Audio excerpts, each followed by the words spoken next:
کہ آج کل ہم نماز کے اندر ایک ایسی غلطی کرتے ہیں جس کا عوام تو عوام خواص بھی غلطی کر جاتے ہیں۔ وہ غلطی کیا ہے کہ جب امام 4 رکعتوں والی نماز پڑھا رہا ہو اور امام 2 رکعتیں پڑھا کے جب اتحیات میں بیٹھتا ہے، کوئی مقتدی مسبوق آ کر جب شریک ہوتا ہے تو ابھی اس کے اتحیات مکمل نہیں ہوتی،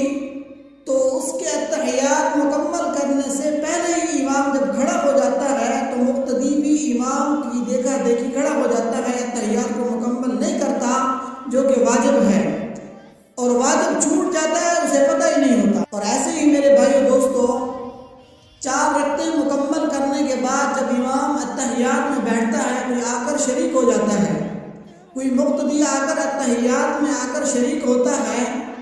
تو جیسے ہی شریک ہوتا ہے امام سلام پھیر